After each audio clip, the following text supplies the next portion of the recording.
How's it going, kids? Hope you're able to hear me. Having some microphone issues.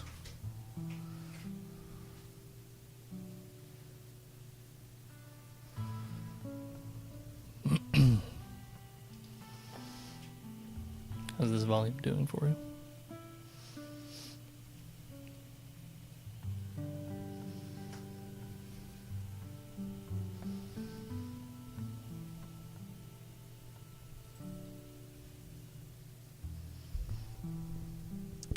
Hello, hello, ghost. You're just in time. Today's entry is called "The Truly Educated Aren't Quarrelsome." The beautiful and good person neither fights with anyone, nor, as much as they are able, permits others to fight. This is the meaning of getting an education, learning what is your own affair and what is not. If a person carries themselves so, where is there any room for fighting? Socrates famously traveled around Athens, approaching the people he disagreed with most and engaging them in long discussions. In these discussions, or what record we have of them, there are many examples of his conversation mates getting exasperated, upset, or aggravated by his many questions. Indeed, the people of Athens even eventually got so upset, they sentenced Socrates to death. But Socrates never seemed to get upset himself. Even when talking about matters of life and death, he always kept his cool. He was much more interested in hearing what the other person had to say, or, as most of us insist upon, winning the argument. Next time you face a political dispute or a personal disagreement, ask yourself, is there any reason to fight about this? Is arguing going to solve anything? Would an educated or wise person really be as quarrelsome as you might initially be inclined to be? Or would they relax, take a breath, and resist the temptation for conflict? Just think of what you could accomplish and how much better you would feel if you could conquer the need to fight and win every little thing. That's our entry today from the Daily Stoic.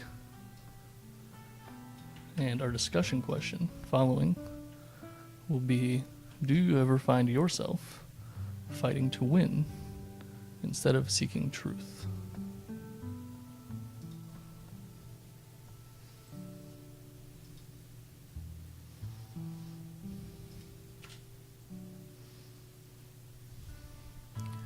Today we're going to continue with our magic shop in the wonderful world of Ursa in Teddy's Haven.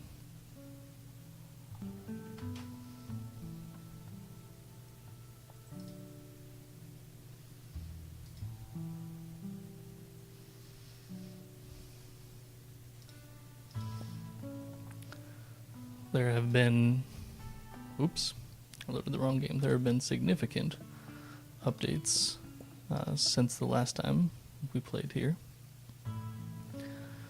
Hopefully we'll get to see a fair number of them together. Unfortunately, with these updates has come a pet peeve of mine as the rare left-handed gamer. I bind my keys to the numpad, and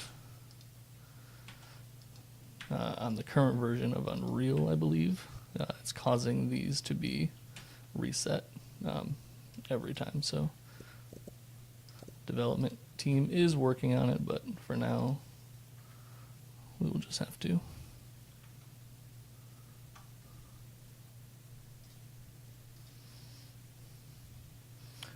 do what we can. Furniture. Luckily there aren't too many. Apply back. One of the biggest changes that's come is the addition of these lovely mounts. We have Leonardus the horse, we have Hef the cow, and my loyal companion, Air Marshal the frog. We're going to go ahead and give Yennefer a pet. Let's turn up.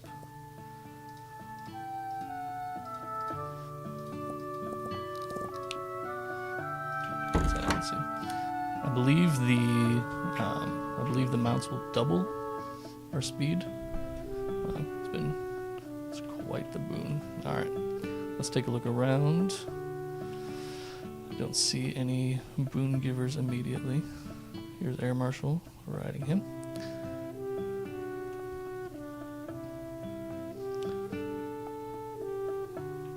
Yeah, the frog mount is my favorite. I'm looking forward to the day when it's been discussed in the Discord a few times, having unique benefits for each.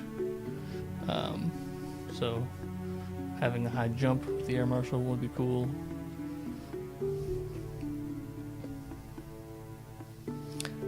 I was positive they'd be normal size, but I just found it the tiniest frog. Yeah, the mounts are hilariously tiny. But also, I don't remember what the key is to go into third person view. Also the T, obviously. We're just a sprite, so it works. It works for us. It looks like a speeder from like Phantom Menace. We're gonna go get Umbrau's boon before we start the day. Whether the capitalist system requires you to win or die, if seeking truth were lucrative, it would be a more common choice. I'm finding that choosing for my family or not at all. That is true. It's difficult to make truth-seeking into a sustainable enterprise in the modern, especially American capitalist system.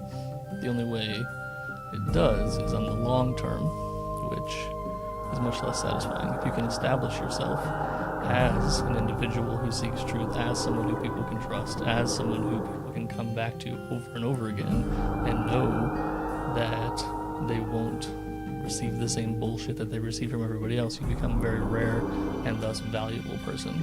But that takes a lot of time and patience.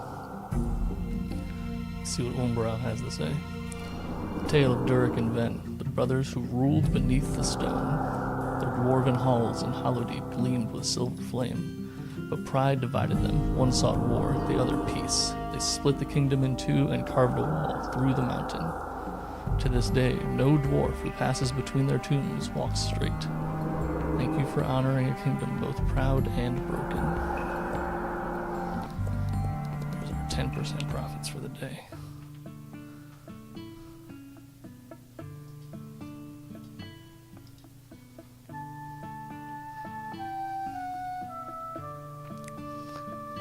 Well, so we're on day 5. And we are getting to the heart of this game. Here is Teddy. Dear shopkeeper, I hope you can help a small creature in need. I found a young bear cub in the forest. He was hurt and very weak. He's still small, but I believe he can get better with some care. I've been calling him Teddy. Your shop has many helpful items. I believe one of your health potions could help him heal faster. I'm not a healer, but I've seen these potions work before. I can't stay to look after him, but I think he'll be safe with you. Maybe he'll grow to be a friend, protector, or just a reminder that kindness matters. Alright, let's get a health potion immediately. We don't stock health potions because we are a raw materials shop. We established that previously. Some for Teddy. He's awake. We're going to take him into the shop. He will live here on the counter.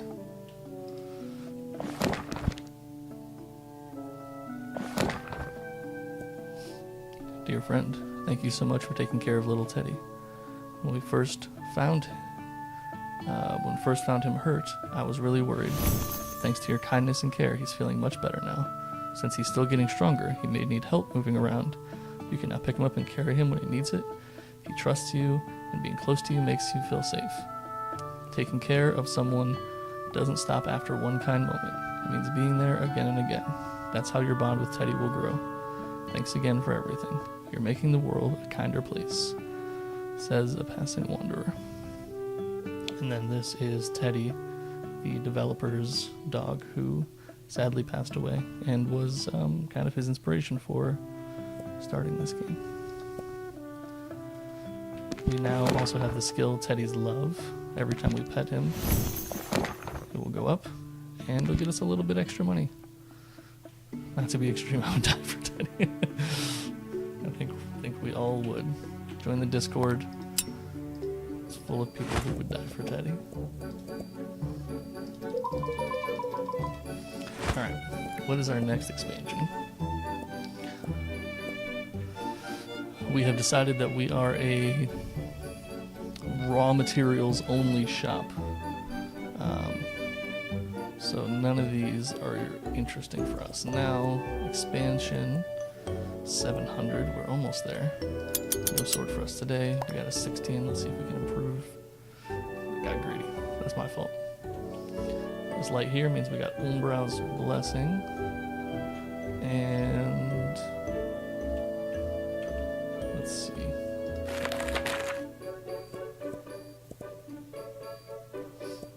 What's over here? Blue Sky Shard, Lunacite Shard. We're probably out of Lunacite Shards. Yes, but we have Fernbright Shards. Let's load those up. Oh, we have one Lunacite Shard left. We got Fernbright Shards over here. I'm making a mess of this shop. Well, the skill I maxed out so far is Teddy's Love. Yeah, I mean, every time you come in, you gotta give him. Oh, look at that, level 4 already. Easy game, easy life. Let's open the register. I'm not used to not having employees.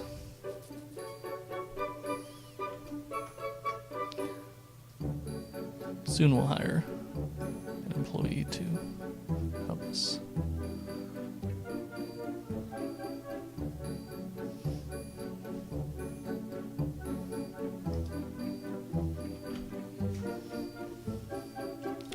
Trying to pop out the chat so I can read. I know I missed a message at the top, but I've lost it.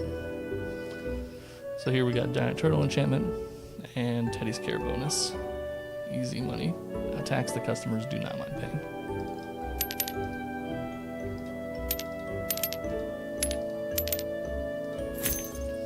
It's Purple Day here at the shop. If we can't already, soon we'll be able to name the shop, so we should be thinking about ideas for how we're going to do that. What did I... Oh, I can't read. 10, 9, I see. You know what? 4 cents is yours. That's a humble brag I have. Straight up don't have to win. I'll even let other people win on purpose because I know it's not worth the fight. At times, I'll purposely lose to friends in games at parties because the average person values victory very, very high. I agree. I find that there are a lot of people who feel the need to fight and to win, and I don't even necessarily know that they know why they're doing it half the time.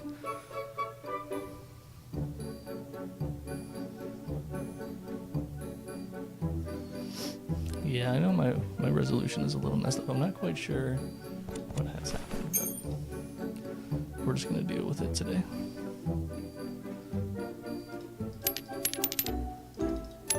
I'm being real lazy. This is why I need cashiers. I can't be trusted. I'm losing money hand over fist. Let's expand this now.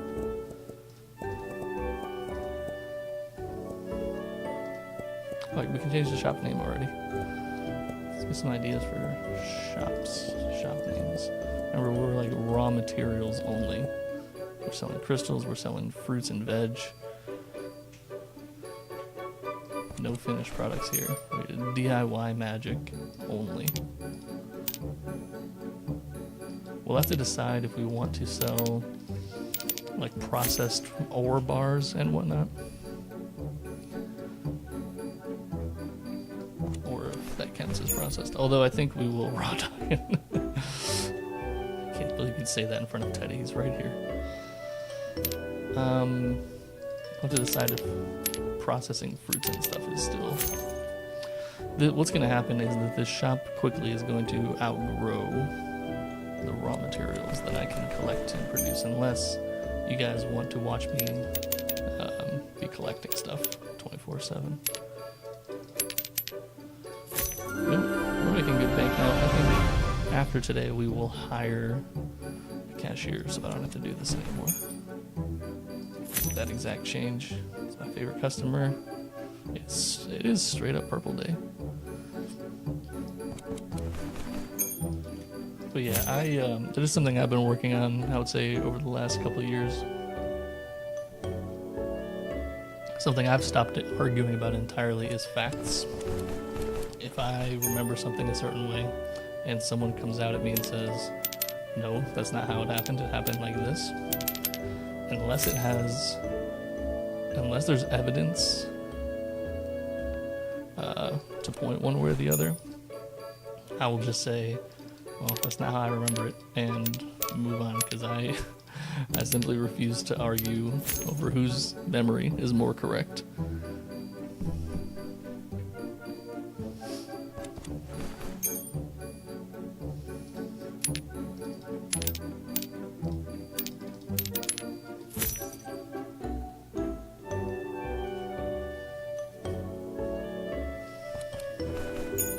Seriously though, it is Purple Day. Stream delays 4 billing cycles.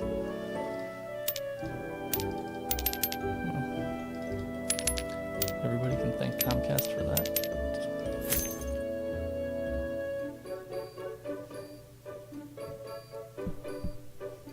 I'm the same. I say, damn, I guess you're right, that is how it happened. Yeah, at a certain point, it's just like, how are we to find truth in this situation? We don't have the Chappelle Show home stenographer.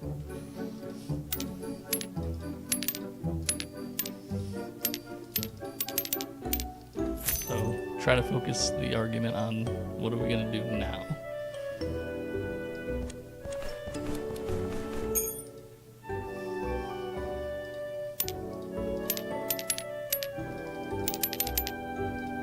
You do have to be careful though, because it can easily come off to the other person like you don't care, that you're not interested in what's going on.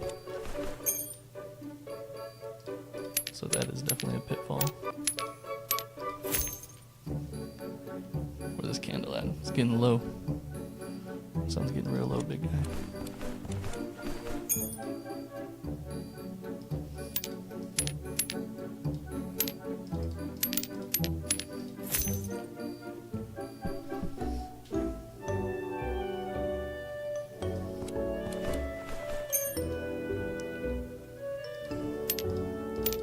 So in the stream title I said we would talk about AI, and we're going to.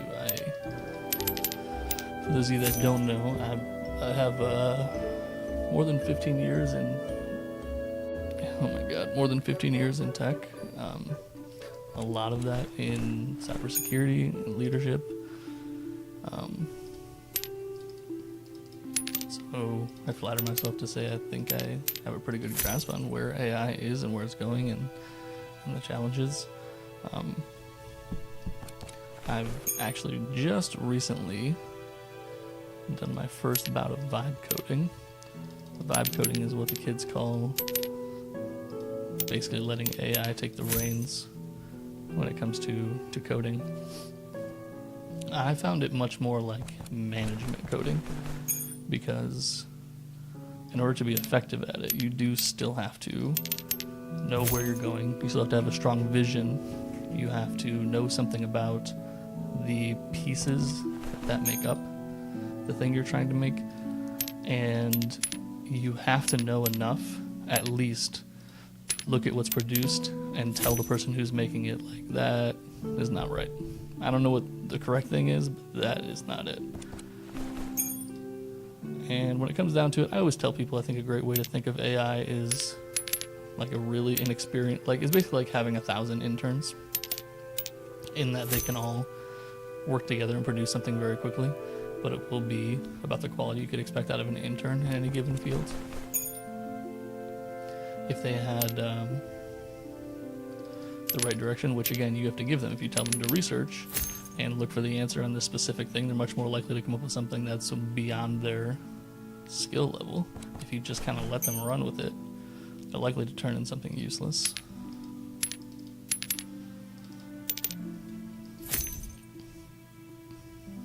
Alright, we are down for the day. Good night, Teddy. Let's go. We're gonna do some gathering because that's the kind of shop we're being.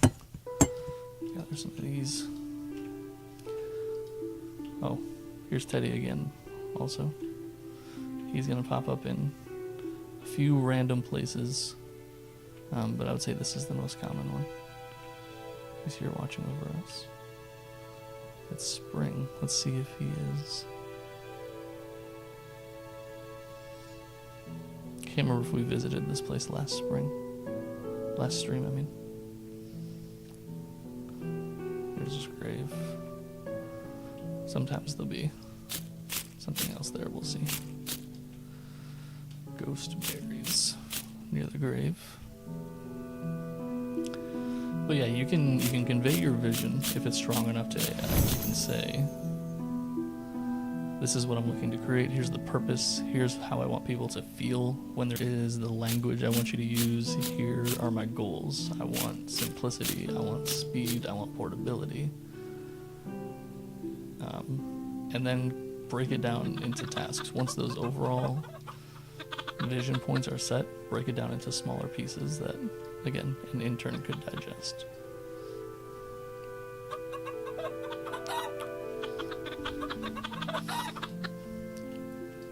One of the updates here has been that the fencing holding the dawn feathers in is gone. They don't seem to have realized it though, so.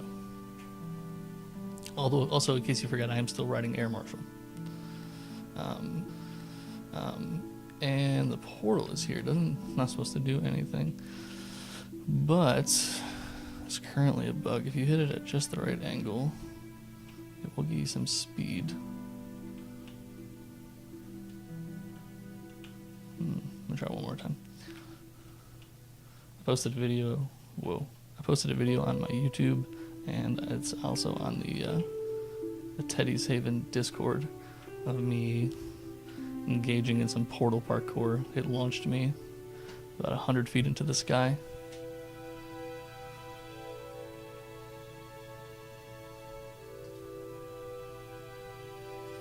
Oh, I'm getting OBS errors.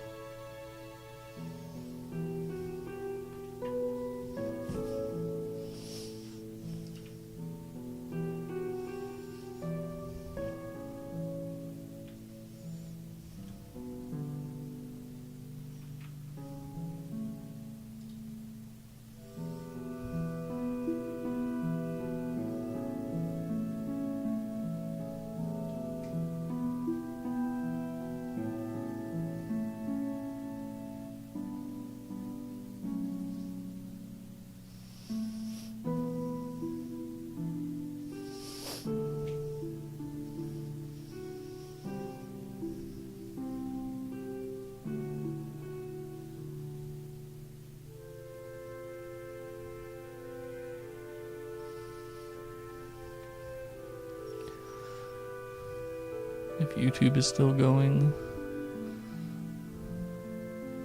sorry for the delay while I try to get Twitch figured out.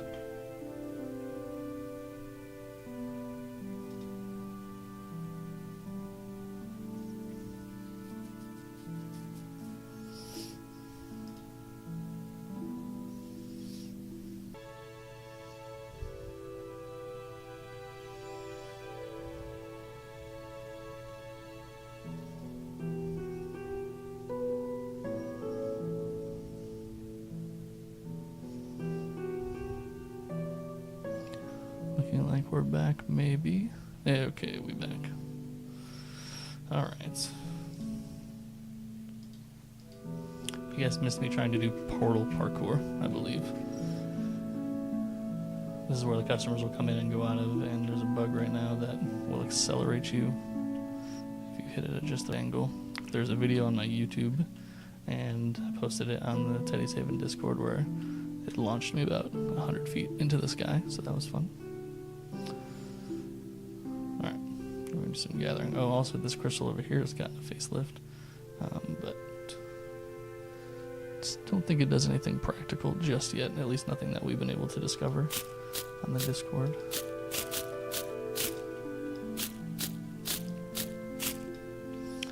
So, yeah, like I was saying, I think vibe coding is more like management coding. If you can lay out strong vision, you can lay out what you're hoping to get from it and what you're hoping to put into it. No fall damage. Especially not while riding Air Marshal. I say Air Marshal like people say Air Jordan for some reason when referring to him. If you can define those parameters well enough, then the AI will code pretty well. As you increase in complexity, as the tasks you're doing get further from the vision that you're talking about, then the AI will start to struggle the same way I think an intern would. I gotta show you all the premier bug currently in this game that I don't think will be going away anytime soon. Call it crab flight. Pick up a crab and you look down. He will push you up with his legs. His royal marshalness, yeah, just like him.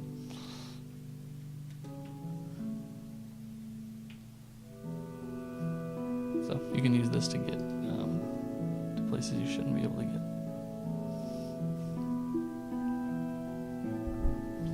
If you are an out-of-bounds explorer, which you should be, because if you are, you'll be rewarded in this game. Out-of-bounds work in this game that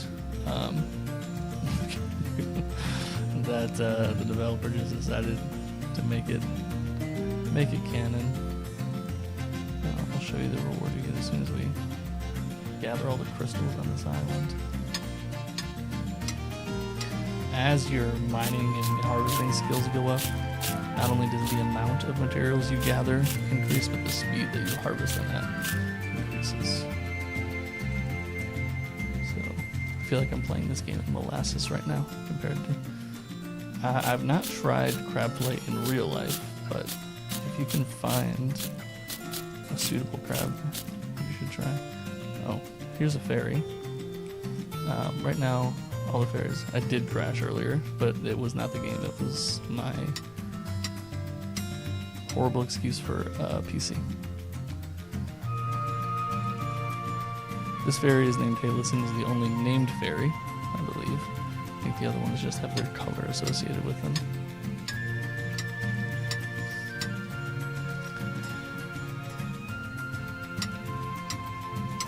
Oof. Going back to slow mining after having fast mining unlocked in my other game is an adjustment for sure. Name the green one Hacker Ferry. Okay.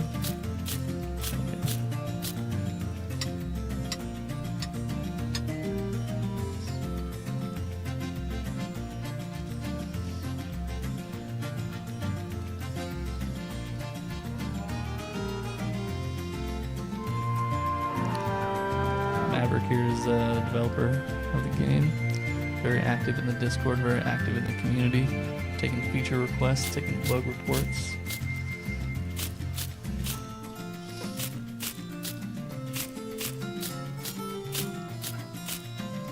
Dropping in on 3-person streams.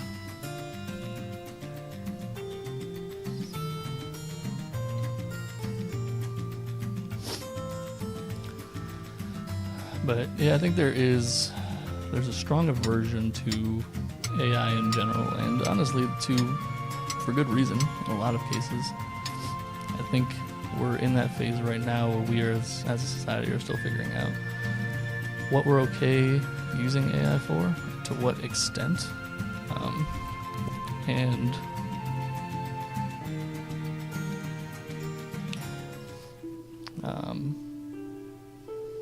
what that means. So for instance, a common complaint I see all the time is professors or teachers saying that AI is kind of ruining their classrooms, in that kids are using AI to skip ahead to answers, not fully understanding the content, or not being able to demonstrate understanding. And I keep seeing a common refrain. I feel like that there are solutions to this rather than just kind of lamenting. Calculators came along and caused problems. AI is coming along and causing problems. We as a society need to adjust to these things. For writing essays, a thing I keep seeing is force your students to write their essays in Google Docs, wherein it keeps like a really detailed version log history, so you can see their process as they're writing, editing, deleting, rearranging, whereas someone who's used AI to skip ahead will just have one big paste function. Of course, eventually AI will be able to fake the entries as well, but for now, it's quite effective. I've also seen people saying that they really want to encourage you want to be encouraging your students to use AI in a specific way, right? So you can try to ban it, but that will just make kids more interested in using it. If you say you should be using AI for your writing assignment, here's the thing you should be using it for. You should be using it for proofreading. You should be using it for help me come up with 5 ways to finish this sentence. You should be using it for, hey, this is an idea I'm trying to communicate, but I'm having trouble putting it in the tone that I would like. Give me a few ways to solve that. This is your reward for going out of bounds. You get yourself some out-of-boundium crystals, mined fresh from the source being anywhere out of bounds.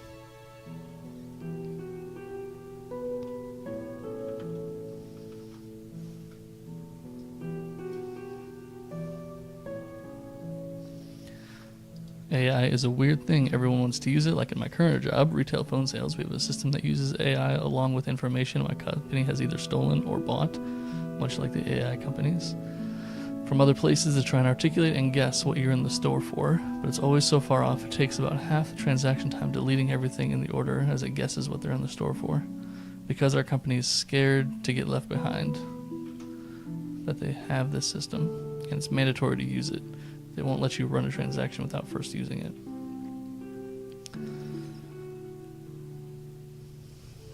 Unfortunately, the people in charge of these things are also the ones who seem least likely to understand the strengths and weaknesses of these systems.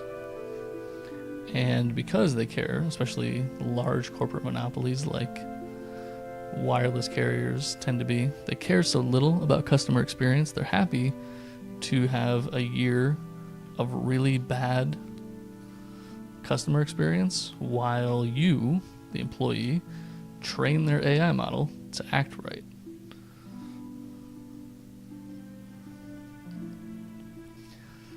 People also call this unethical because you're essentially forcing people to train their own replacements. I tend to agree with that on some level. There does unfortunately seem to be this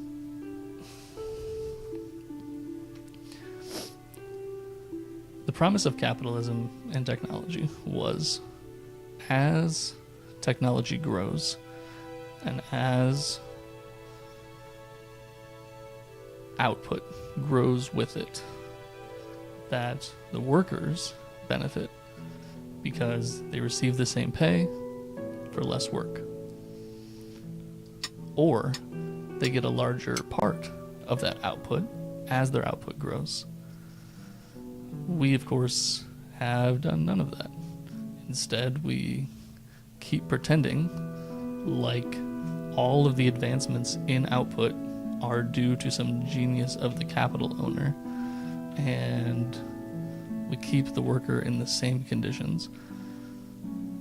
When AI comes along and frees up 5 hours from the average knowledge worker's day because of use of AI, they don't come up with creative new ways for people to use those 5 hours. They don't let people have those 5 hours off.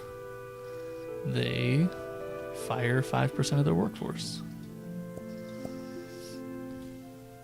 It's a real lack of creativity, and it's depressing. think about going to Giant Eagle, and when you grab a cart, it has 30 things in it, and you came in for eggs, but you have to put 29 things back where you're from. Envisioning that.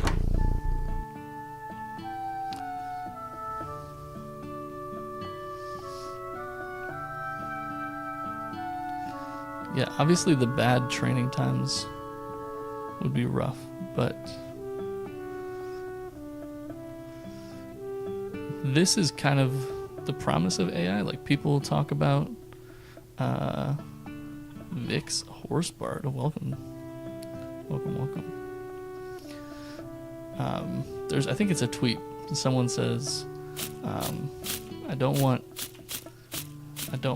AI to write my poetry and do art so I can do laundry and dishes. I want AI to do my laundry and dishes so I can write poetry and make art. And we've definitely got that backwards right now. I think if we could cut people's weekly shop time, or the time they have to spend inside of a retail phone store, that would be kind of fulfilling that promise. That would be ideal. I don't think most people are along for the ride, though, of training the AI to get to that point. If you're going to offer that service, people want you to bring it correct.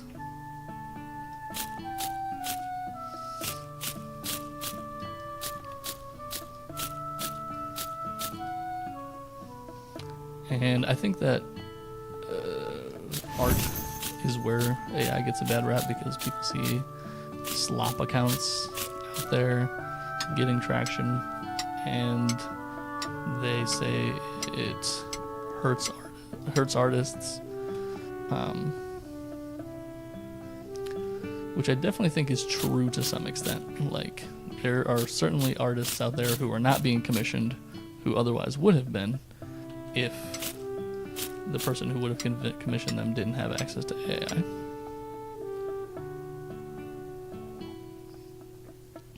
That said, there's also a huge range of things being created that would have never been created if it wasn't for AI. I like to think that all of the art that I've created in AI would have just been nothing if I hadn't had AI. I certainly wouldn't have paid an artist to make it. Like, I make a lot of D&D scenery or tokens. I would have never paid an artist to make those things. I would have just had to describe them to my players. I think AI will eventually free artists. You can be your own whole studio. I agree. I think that, again, is the promise, that AI will slowly be good enough at everything, and then you, as a human, can do the things you're best at, and let AI be good enough at the other things. If you're running an art studio, you probably want to do the art. You probably don't want to do invoicing, and you don't want to chase down clients, and you don't want to file your taxes. And should AI be left to do those things in complex scenarios? No. But would it be good enough to handle a small art studio? I think so. Before gods, before stars, there was only one, the earth scale, the first beast. It moved through nothing, and where it stepped, land was born. The gods found it dreaming in the deep and feared it. So they built the world around it, gently, quietly, so as not to wake it. I believe it dreams still. Thank you for not waking it now. God, I hope not. To do the rest of the things exactly right. I don't think... I want to say that this, I want AI to do my laundry so I can do art thing, is more of a metaphor than a direct. It's not, I want AI to never be doing art. It's, I want AI to be doing art when art is not the point of the thing I'm doing.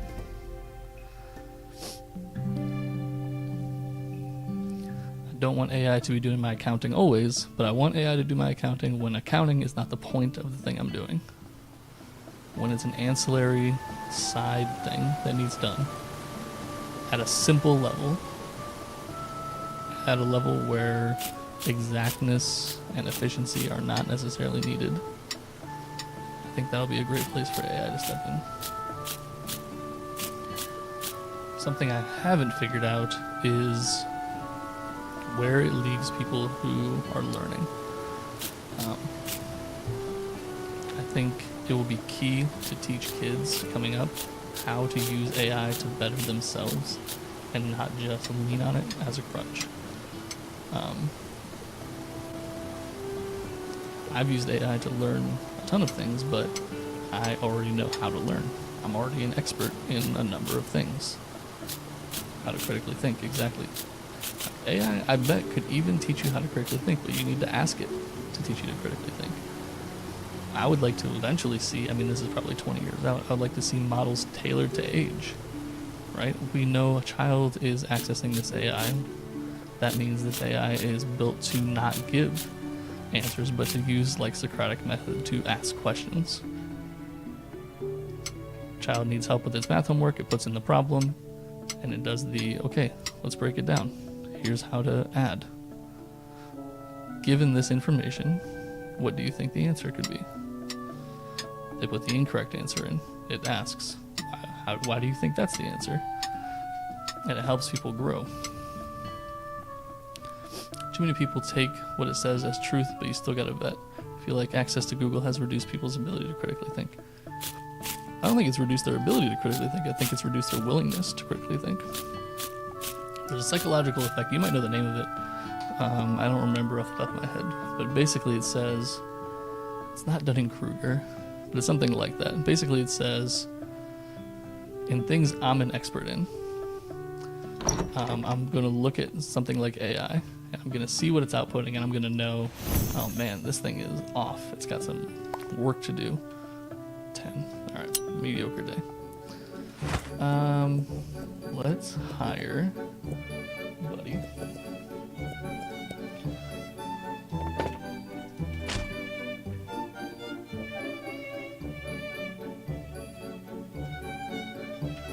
Put him here, where I always put him. He will check people out for us. This is Buddy.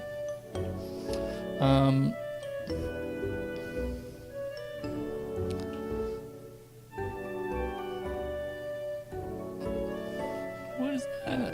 This Buddy. He's gonna manage the shop while we go out. it's the only place to put Buddy, I feel like, with these arrows. Put him here. People are gonna line up there. It's weird. Yeah, this is the optimal position for Buddy.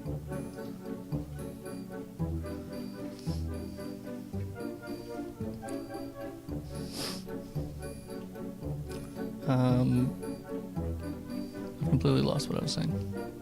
Second one on the other side of the door. Same. I have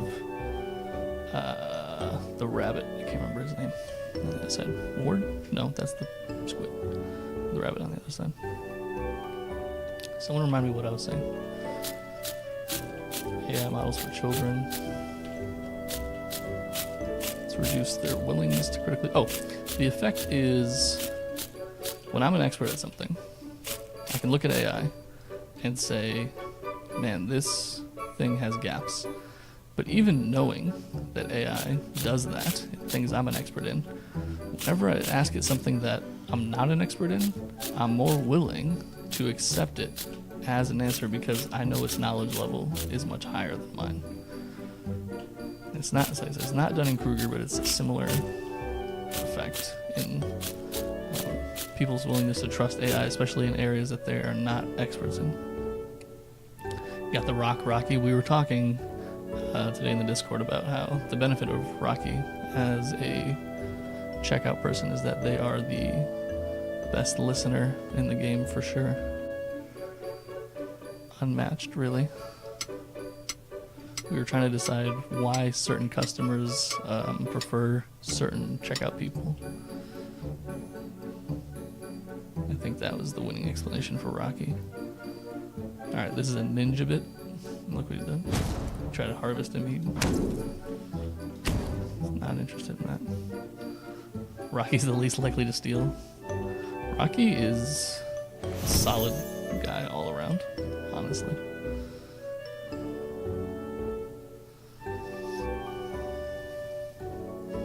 You love the dinosaurs? I gotta say, this is just me. I think I'm alone in this opinion, but I hate it when fantasy properties introduce dinosaurs. I hated it in WoW. I hated it in Dungeons and Dragons.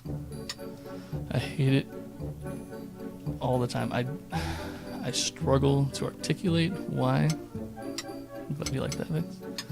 I struggle to articulate why, but something about putting dinosaurs in fantasy settings just, I think you're not alone in that. I think people don't think about dinosaurs in fantasy settings. They just think like, I love dinosaurs and I will put them anywhere I have an opportunity to.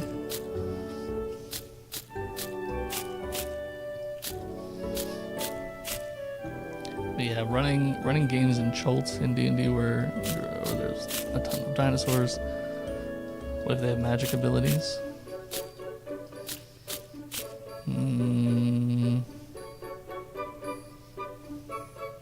It's bugged you too, putting dinosaurs in fantasy settings? Right. See? Biggs gets it. There's a bugbear and a raptor. Yeah, I don't know. It feels lazy to me. And I just feel like every fantasy property ends up doing it eventually. And I don't know why that needs to happen. If they had magical powers, I wouldn't be most fantasy monsters, animals, are just modified animals on some level, right? So if they have magical powers, if we adjust their appearance some, I might hate it less, but I think in my heart I would know they're still dinosaurs. Pretty monsters you don't have a design. I guess that's true. And something like this, yeah, sure, it's early access, it's a very small development team, maybe even just a team of one most of the time. But something like World of Warcraft, something like Dungeons and Dragons, like, don't tell me you don't have the manpower.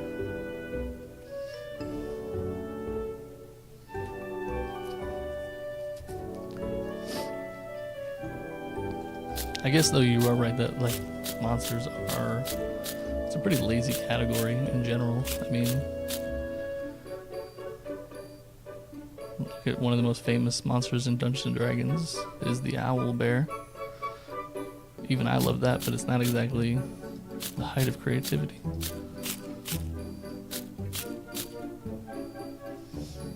And then you have monsters from various mythologies that continue to show up over and over again.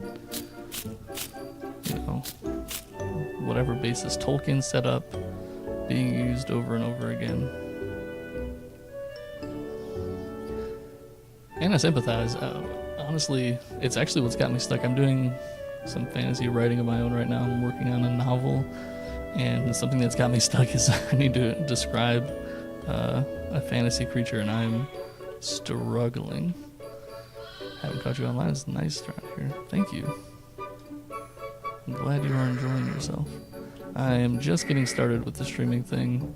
You can probably tell from the quality that my PC is not the greatest, but we're working on it. We're working forward. And yeah, I'm hoping to be more consistent as I try forward. The Greek stuff, yeah. Name me a fantasy system that doesn't have a Minotaur or a Pegasus.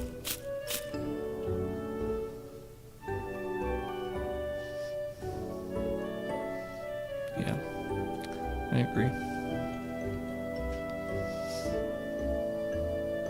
Let's go find some fairies. You can hear the music. The music tells us if the shop is still open. That kind of bouncy beat means the shop is still open.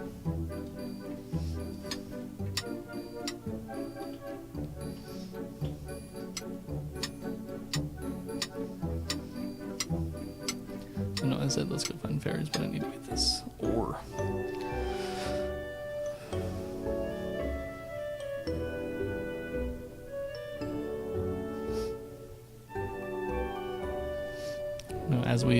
As we kind of close in on the 4th of July, something I've been working on over the last year, on and off, is hear the music. The shop is now closed. that just means more people can't come in, but people will be in there still shopping. Something I've been working on is trying to be more deliberate with holidays. I feel like it's been a casualty of modern society, is, with the exception of, let's say Valentine's Day, Christmas, and Thanksgiving, at least in America, have strong themes and traditions associated with them. Elsewise, pretty much everything's been reduced to like get together and drink. I find that kind of sad. So I've been working on a project to take a look at major holidays, take a look at the things that they represent, and try to kind of bring some of that stuff back. Shop level 6, yo, hard ope. Yeah, we need to get an ope emote in here, I think, for when my Midwest comes out, and it will come out on the reg.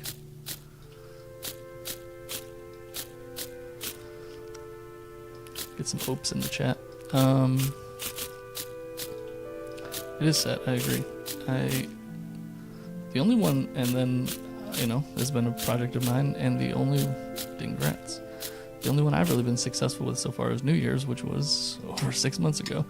I'm just realizing we're closing in on the 4th of July, which falls into the obvious category of like a national pride holiday, which I feel like every country has on some level or another. And actually deciding what that means to celebrate it, I haven't really broken that down. But we did successfully institute some new traditions for New Year's, and I was really happy with it. I made a dish called Hoppin' John, which is like a pea, like a black-eyed pea type dish in the South. It's a tradition. I didn't do it right. It didn't come out great. I definitely need to practice a little more before and find some small nonsense categories. I think you should, if that's something that appeals to you. I tried to stick to the larger themes. Let me pull up my holidays thing real quick. Holiday Unification Project, I called it.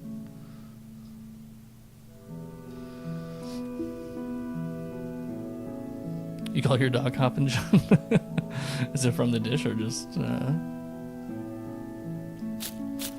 Oh, that's been another change. These fairies used to combine, but now they do synchronized flying. If you got some tips for making a better Hoppin' John, I would love to hear it, because mine's struggling.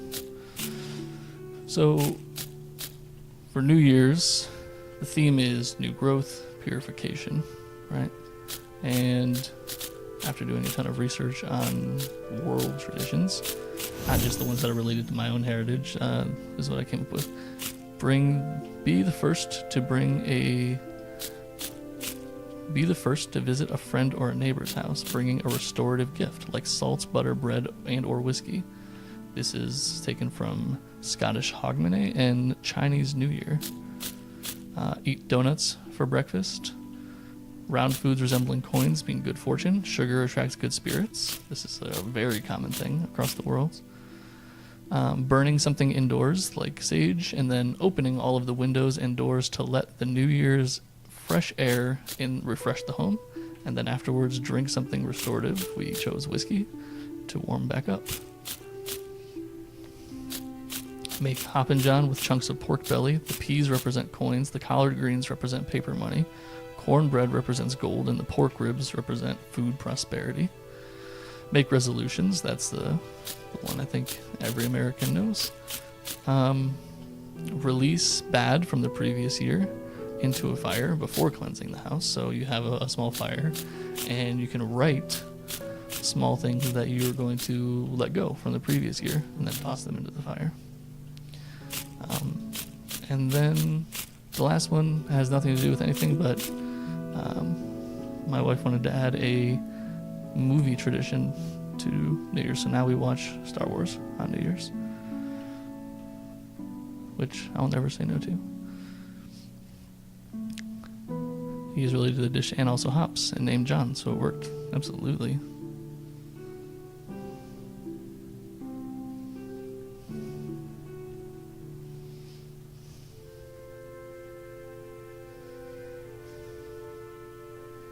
What kind of dog you got, Fix?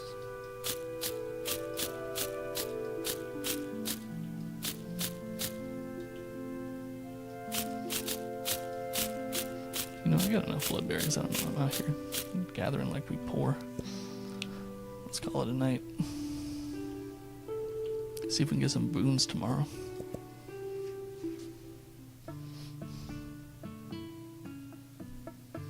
Oh shit.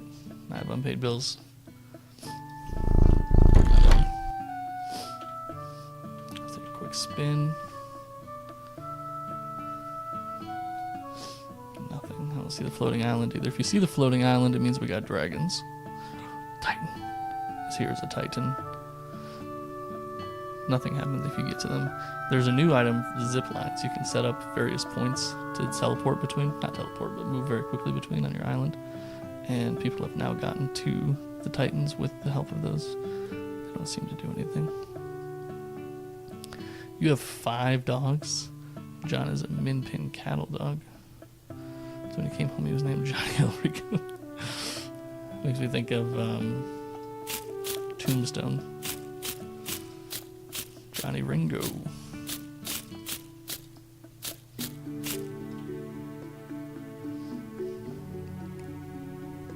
Just rewatched that the other day. If you've ever gotten a video of the supercut of Val Kilmer's performance in Tombstone and you've been like, damn, I should watch that movie, you don't really need to. It's good, but Val Kilmer's performance carries that movie so hard. If you can just watch a supercut of Val Kilmer being Wyatt Earp, then I think you're good.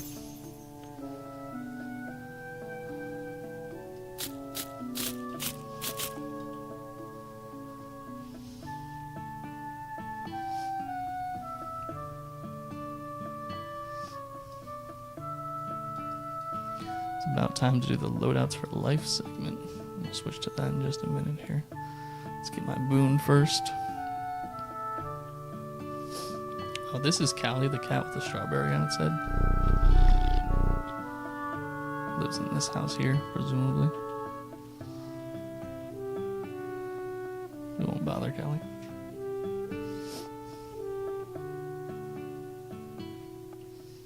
Johnny Rico with Starship Troopers.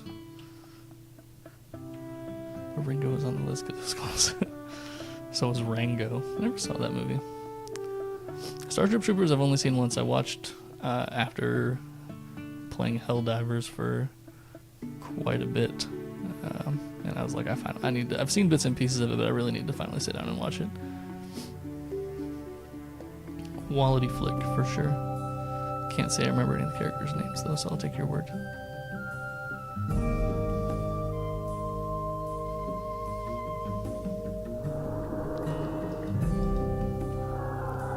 There were once 4 star crystals buried deep across the corners of Ursa.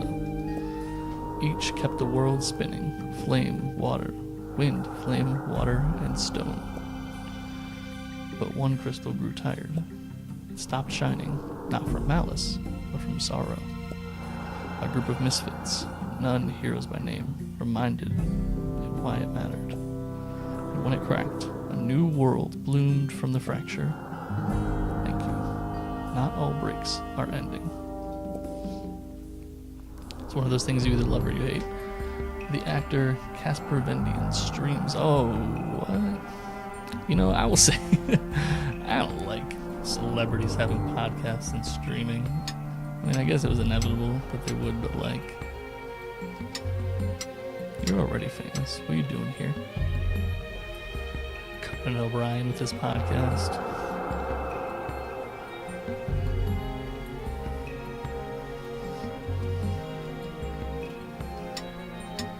Let's get these shards.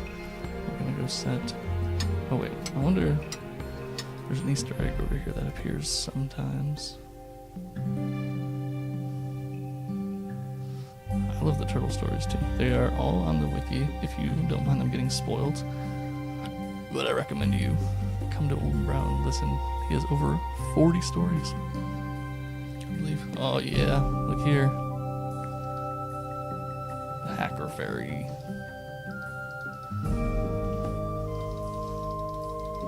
I'm in.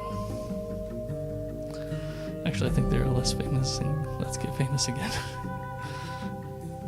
I can't say I recognize the name, so fair, I guess.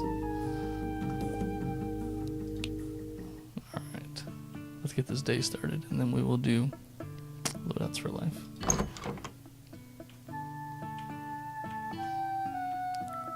Why are there so many people here? Oh, I didn't close this. Shoot. Alright.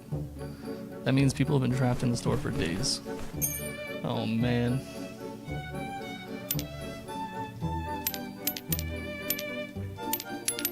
These people have been here. Time's good enough. Yep, it's loadouts for lifetime, I know. Don't talk to me, talk to Teddy. What about Teddy? Yeah, the Matrix computer.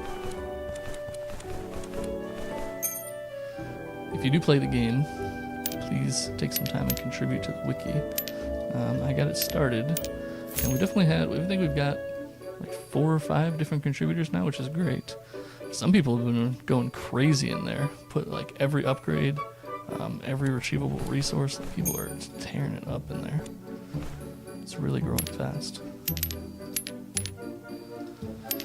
I've doomed myself. The real problem right now is, yeah, they keep getting in line as long as the till is open, so you can't close it, because even if you close it, they're already in line. Then they stay in line. Damn it. Thought I got rid of them all. Here's this goat.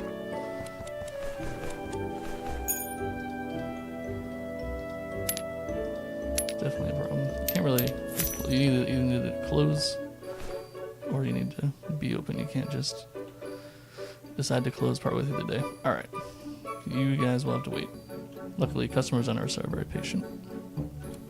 We're going to do loadouts for life.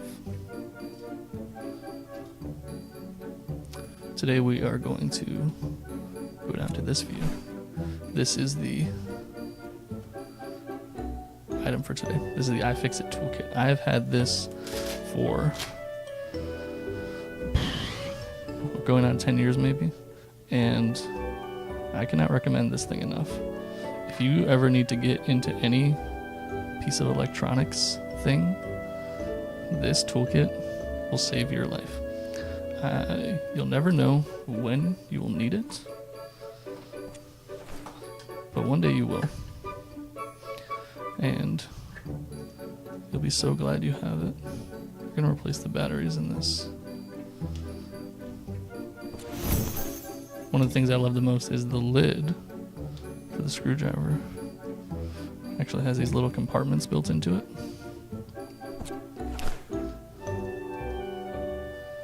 So you can keep your screws organized, which I think anybody who's done any amount of screwing will tell you is important.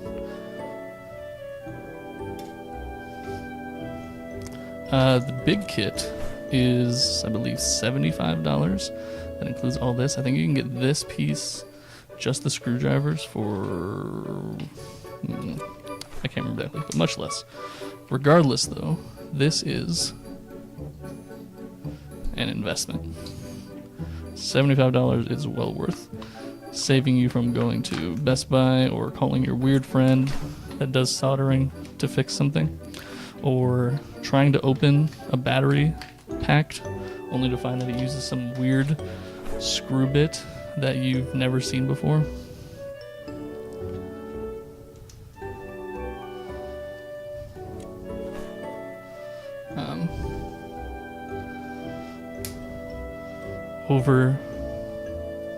Oh, this uses 2 batteries. Well, I've only got 1, so I guess this is going to be a sad story. This will save you far more than $70. highly, highly worth it. Highly, highly worth it. It has this nice set of tweezers. I realize I'm doing this out of frame. It has this nice set of tweezers of various angles and sizes. It has these little devices to help you pry things open. It has these guitar picks that will, once you have pried some parts open, keep it open. Honestly, just huge lifesaver. If you have a kid or anybody else in your life who breaks things on the reg that need fixed, and you're the one doing the fixing,